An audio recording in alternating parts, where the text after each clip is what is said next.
Kaixo, nire izena Peio Meso da eta Gasteizeko eraldaketa komunitariorako bulegoko teknikaria naiz.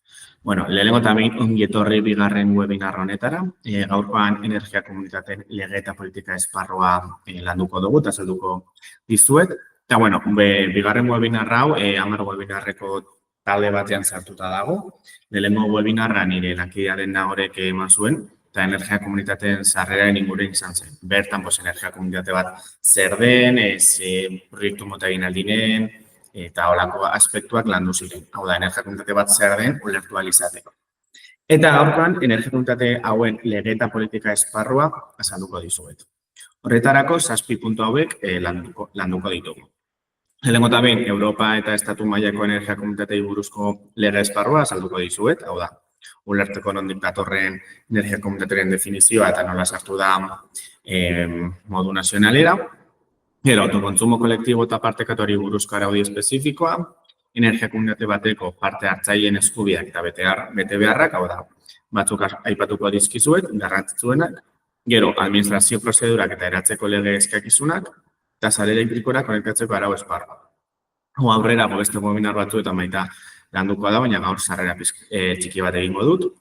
Gero, lege eskakizunak komunitatearen kudeaketan, opari fiskalak eta gobernu laguntzak, hau da gaur egun irekita daudenak, eta amaieran lege esparru energetikoari buruzko etorkizuneko ikuspuntu batez ere azalduko dut, baina ikusiko dugu gero nola espero den energia komunitate hauek pizkanaka lege esparru handiagoa izatea. Beraz, lehenengo hasteko, Europa eta Estatu mailako energia komunitatei buruzko lege esparrua azalduko dizuet.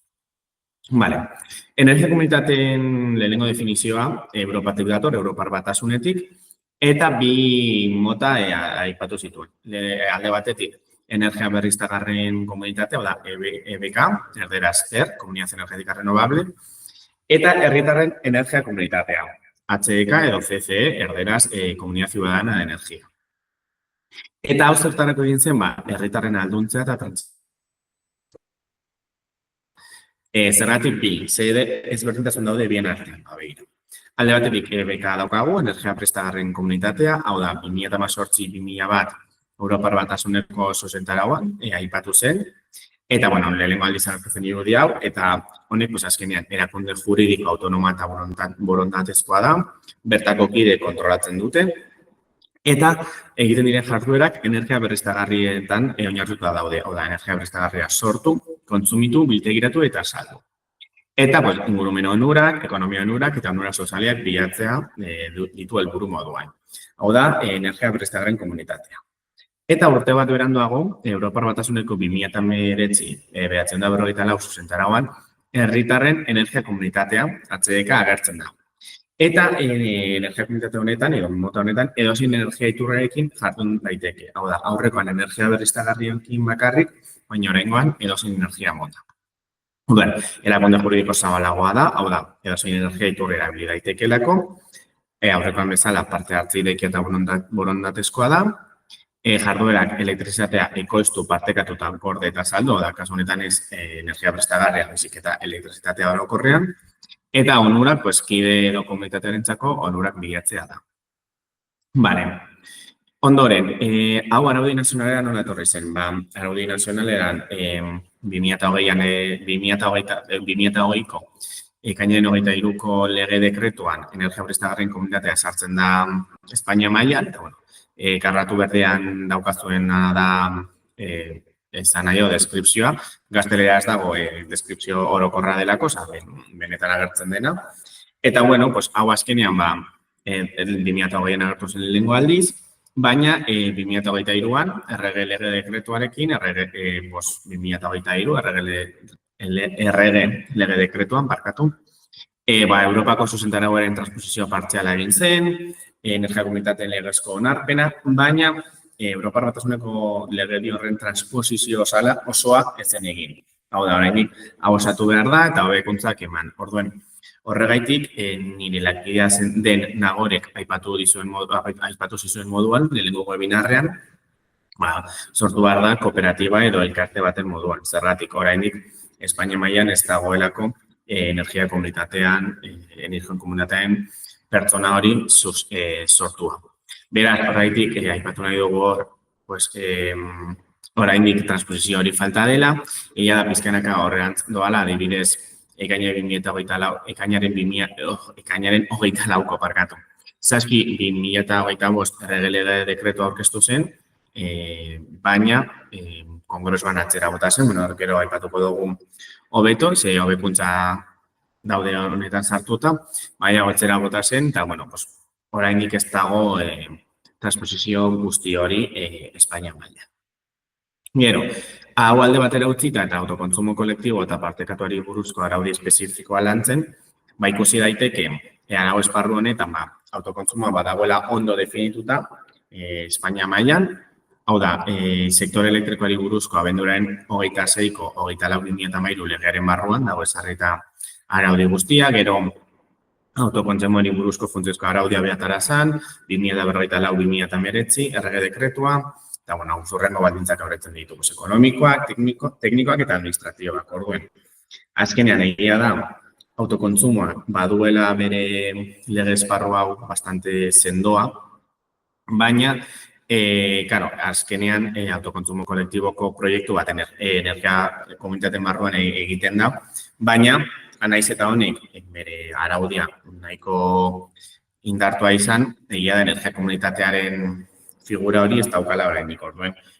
Beraz, hau lantzen ari da, autokontsumoak autokontsumoan moduan, energia komunitateek bere araudia, bere errege dekretua izan dezaten.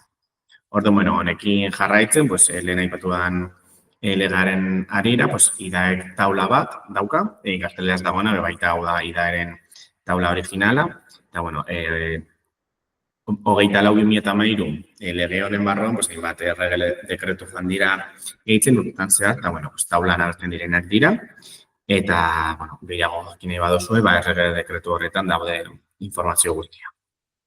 Gero, energia komunitate bateko parte hartzaileen eskubideak eta bete beharrak. Honek ez dira guztiak, honek garrantzitsuenak dira, baina, alde batetik eskubideak ditugu, hau da, energia komunitate baten parte izan ez gero eskubide batzuk dituzu, eta dira, komunitatean sortutako energia eskuratu ahal izatea, hau da, sortzen energia zuk eskuratu ahal izatea, erabakiak hartzen parte hartu dezakezu, hau da, modu demokratikoan egiten da dana, pertsona bat, boto bat, berazu energia komunitatearen parte bazara, boto bat daukazu, gero, energia berriztagarria ekoiztea, kontsumitzea, betegiratzea eta saltzea, hau da, prozesu guzti hauek egin ahal izatea, kudeaketa guztian gardentasuna eta informazio garrantzitsua eskuratzea, hau da, lehen esan dudan moduan, dana modu demokratikoan egin behar da, beraz, gardentasuna oso garrantzitsua da. Gero, komunitatean sartzeko edo bertatik irteteko aukera, hau da, estatutuetan hau esarreta egongo da, baina sartzea eta ateratzea librea da. Eta gero, energia komunitatean, energia berriztagarrien ekoizpen unitatek, ekoizten duten energia berriztagarria partekatzea, hau da, eskubidea daukazu, energia hori bestekin partekatu ahal izateko. Baina, eskubietaz gain, bete behar batzuk daude baita. Ze bete behar daude, komunitatearen estatutua eta erabakiak bete, hau da, estatutuetan dauden puntu guztiak bete behar dituzu. Gero, energia partekatua arduraz erabiltzea, hau da, energia hau arduraz erabili behar da. Gero, proiektuaren funtzionamendu egokiari eta iraunkortasunari laguntzea, eta zerga bete beharrak betetza, hau da, energia komunitate batek dituen zerga bete beharrak bete behar dira. Eta guztia betez gero, energia komunitatearen funtzionamendua primerakoa izan da. Gero, administrazio prozedurak eta eratzeko lege eskakizionak. Eta honetaz gain baita, sale elektrikora konektatzeko arau esparruaren laburrak egingo dizuet. Lehen esan den dizuedan moduan, eta nagorek lehenengo goinarrean aipatu zizuen moduan, energia komunitatea sortzeko kooperatiba edo elkarte moduan sortu behar zareten. Egia da, aspektu honen inguruan beste webinar baten gehiago azalduko dela, baina gaurkoan aspektu garrantzitsuenak aipatuko dizkizuet. Lehenengo kooperatibarena, orduen, kooperatiba sortzeko zer da jarretu behar diren lehenengo pausoak. Lehenengo, proiektuan eta kooperatibaren helburuak definitzeko, bilerak egin behar dira, interesatuten kideekin elkartu, erabakiak hartu, eta honekin guztiekin estatutu batzuk idatzi. Non estatutuetan badana idatzita eta argi geratu behar dena. Gero, estatutuak behin idatzi eta gero, hau onartu behar da, estatutuak guztien artean onartu behar dira, eta Eusko Jaurlaritzako kooperatiben erregistroan erregistratu. Horrez aurre elektronikoki. Beraz, ja, horre egongo zarete kooperatiba moduan erregistratuta. Gero, hau izena eman ondoren, behin-behineko IFZ eskatu beharko duzue, Arabako Foru Ogasunean, hau da, hau behin-behinekoa izango da, eta behin dena, bueno, azalduko dizu dokumentu entregatu behar diren, baina hau behin-behinekoa eskatzeko izango da, eta behin dena onartuta, behin betiko IFZ zenbakia emango dizute. Eta azkenik, gizarte segurantzan izena eman behar da, eta kooperatibaren banku kontu bat, kontu korronte bat, ireki. Ze dokumentu dira beharrezkoa behin-behineko IFZ zenbaki hori lortzeko. Notarioan aurrean egindako eratze eskritura publikoa, hau da, notarioan aurrean behin sinatuta kooperatiba hau eratu egin dela eta benetan existitzen dela.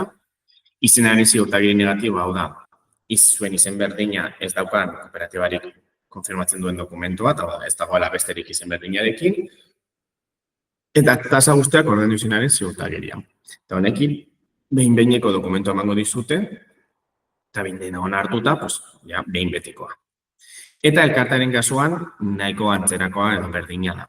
Hau da, estatutuak idatze behar dira, sortze harta bat onartu, denen guztien artean onartu. Gero, elkartea Eusko Jaurlaritzako elkarteen erregistratu, hau da, kooperatiben erregistroan izan beharra, elkarteen erregistroan. Eta Arabako Foru Ogasunean, IFZ lortu. Horretarako dokumentuak entregatu behar dira, zentzu aitorpenaren 0,6 eredua, elkartearen sortze idatzia, elkartearen legezko ordezkariaren nan zenbakia eta elkartearen estatutuak. Eta entregatu ondoren, IFZ zenbaki behin-behinekoa emango dizute, eta behin dena onartuta dagoenean, behin betikoa. Eta gero, sare elektrikorako konexioa. Honek dira, behin adibidez autokontsumo kolektiboko instalazio fotovoltaiko bat egiten baduzu, zuen energia komunitatearen barruan, sare elektrikora konexioa eskatu behar da. Beraz, hau, prozesu hau asko landuko duzu proiektuarekin zaudetenean, baina, aipatu nahi genituen 6 puntu garrantzitsuena. Alde batetik da, autokontsumo kodearen eskaera egin, hau da, autokontsumoko instalazio guztiek daukate kodigo bat, identifikazio kodea, eta, eskatu egin behar duzu zuen autonomia erkidegoko erregistroan inskribatuz, autokontsumo kode hori. Ondoren, sarbide eta konexio eskaera, hau da, konpainia banatzaileari sarbide eta konexio eskaera egin behar diozue, hau da, instalazio bat daukazuela, eta sarera konektatu nahi duzuela, orduan eskari hori egin behar da. Gero, hirugarren pausoa da, aurreko proposamen erantzun, hau da, konpainia banatzaileak proposamen hori erantzungo dizue, bai eskoa edo eseskoa. Behin hau guztia eginda dagoenean, banaketa sareko jarduerak, hau da, autokuntzeak baldintza tekniko eta ekonomikoak onartu behar dituzue, hau onartu eta gero, banaketa enpresak, sarbiderako baimena ematen dizute, sarbidera konektatu eta behin zuen proiektu guztia aurrera eraman ahal izateko.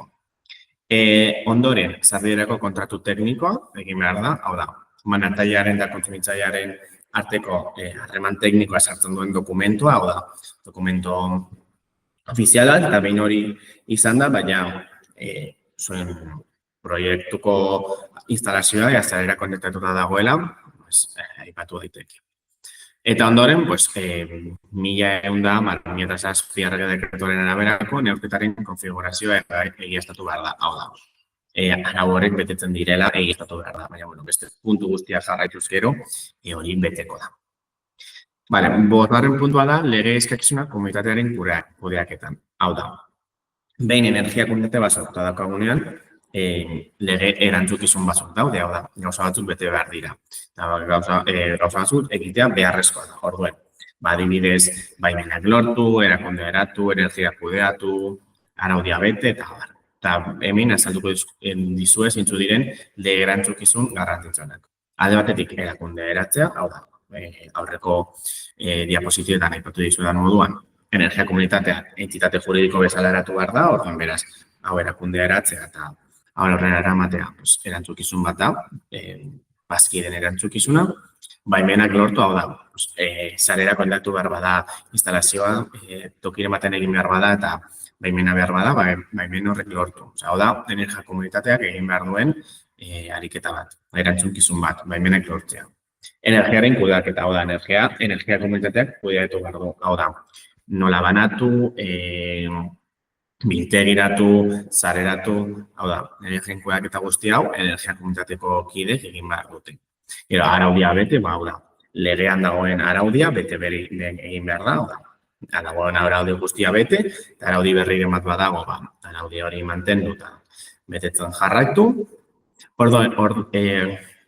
Gainera, gardentasuna eta parte hartzea lortu behar da, gardentasuna egon behar da momentu guztietan, kide guztiek esan behar dute, batez ere, presidentea eta holan, hartzen diren erabaki guztiak, denak gardenak izan behar dira, bazkide guztiak behar dute informazioa, eta hori guztia bete behar da. Gero, finantzak eta kudeaketa eta irabazien banaketa kudeatu, mekanismo argiak ezarri behar dira, eta gizarte erantzukizuna. Hau da, gizarte eta ingurumen erantzukizunarekin printzipioak bete behar dira, denbora guztian, ingurumena zaindu eta gizarte onurak baita zaindu behar dira. Gero, bukatu joateko, aipatu nahi dizkizuet, ze hobari fiskal eta gobernu laguntza dauden orain irekita.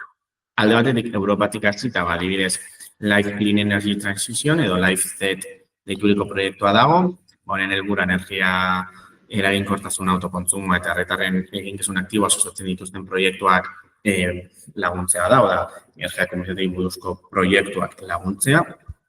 Edo proiektu Horizonte Europa, energia komunitateen proiektuak sustatzeko aukera bikaina da, itzuli beharrezten laguntzak ematen dituzte, energia proiektuak energia komunitateak aurrera eraman izateko eta abar.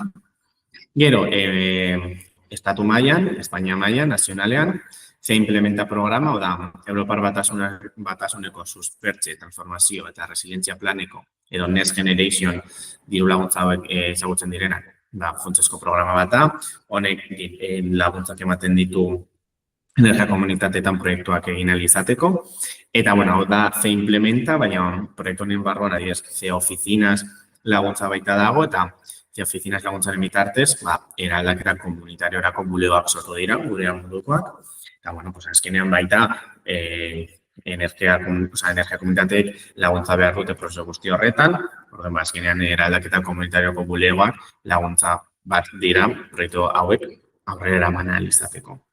Gero, eskualdekoa, hau da, Euskadi mailan, energiaren Euskal Erakundea dago, eta orain, urtero diru laguntza ezberdinak ateratzen ditu, eta orain irekita dago diru laguntza proiektu berri hau, 2008ko maiatzean ireki zen, eta 2026ko irailera arte zabalik dago diru laguntza orduen.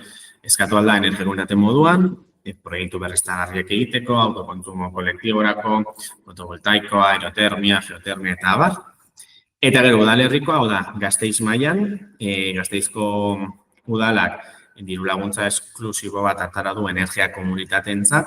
Lehenengo deialdi hau zarratuta dago, 2025ko martxoan zarratu zen, baina urte amaierarako bigarren deialdi bat aterako du, eta deialdi horretan energia komunitateetan egiten diren proiektuak lagunduko dituzte, hau da, instalazio fotovoltaikoak, biltegiratzea, energia komunitatea sortzean da egon aldinen gastuak, eta hobari fiskaletan, azkenean, hau udalerri bakoitzak kasu ezberdin bat da, ze udal bakoitzak bere eskumenak ditu, hobari fiskalak ezartzeko dez, ordenantzen bidez, hau da, ez dago ordenantza orokor bat, hau da, udaletxe bakoitzak bere ordenantza dauka.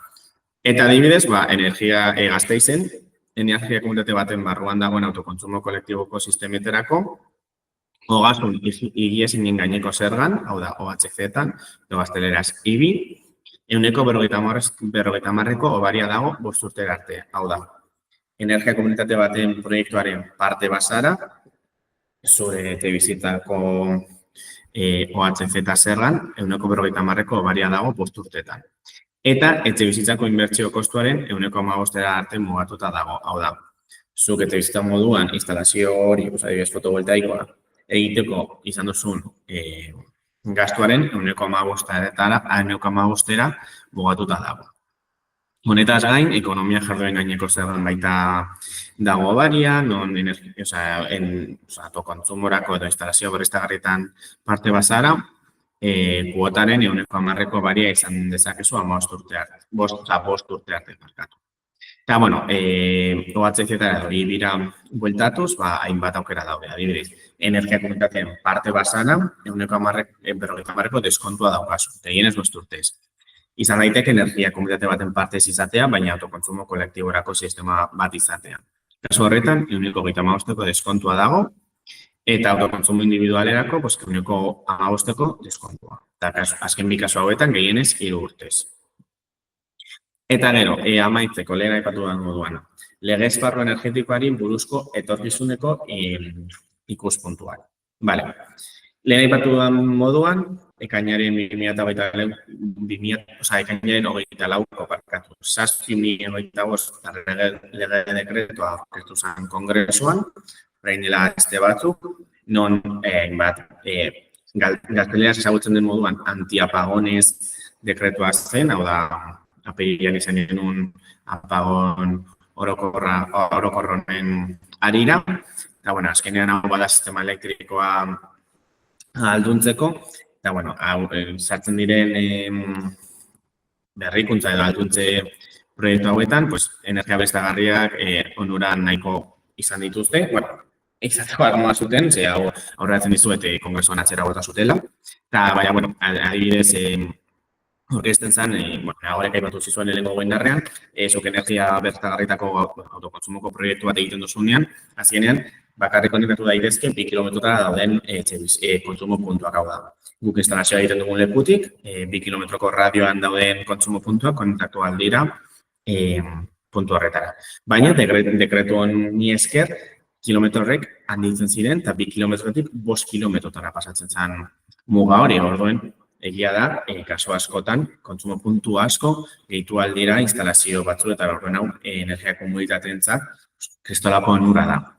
Gainera, autokontsumoaren kudeatzailea sortzen da izen oso garrantzitsu bat energia komunitateetan. Baina lehen esan dizuedan moduan, kongresuan atzera bota zen, hau ez da onartu, beraz, lege dekretu hau ez da martxan jarri. Egia da, gobernuak aipatu duela, irailean berriro aurkeztuko duela, ez dakigu ze eratan, baina, berriro zaiatuko dira lege dekretu hau onartzen, eta espero dugu onartzea energia komunitateek onura hauek izan dezaten. Baina egia da, nahiz eta errege dekretu hau aurrerapen nahiko handia den, eta asko lagunduko dien energia komunitateei, ez da nahikoa energia komunitateak. Hau da, beharrezkoa duten energia komunitateek da, errege dekretu bat bakarrik energia komunitateei buruz egiten duena. Hau da, errege dekretu bat, non energia berriztagarritako proiektuetan oinarrituta dauden energia komunitateek izan dezaten araudi zuzen eta potente bat, hau da, Europa mailako transposizio osoa egitea, estatu mailara, eta energia komunitateek behar duten babes hori izatea.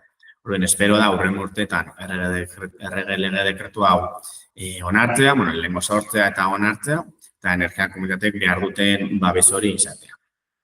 Eta, gure aldetik hau izan da guztia, eskerrik asko, webinar hau ikusteagaitik, eta gurekin gehiago ikasi nahi izateagaitik. Eta, badakizuenez gu Gasteizen daukagu bulegoa, Zulo eta Jauregiaren atzekaldean, hau da, Sendai bilbidean. Eta, edozein zalantza badaukazue gure telefona ditu dezakezue, pantaien ikusten duzuena da, korreora idatzi, edo Zulo eta Jauregiko bulegora etorri fizikoki, bertan zita bat eduki izateko eta zalantza guztiak argitzeko. Honetarako gure web orrialdea maita sartu zaitezkete, da www.vitoriagasteiz.otc.com eta horra sartuz, gure gogunean hainbat informazioa lortuko duzue, eta bertan zita eskatu dezakezue presentzialki etortzeko gure bulegora. Beraz, edozein zalantza bat daukazue, badakizue nola jarri kontaktuan gurekin, eta eskerrik asko beste behin hemen egoteagaitik, eta horrengo webinara arte. Agur!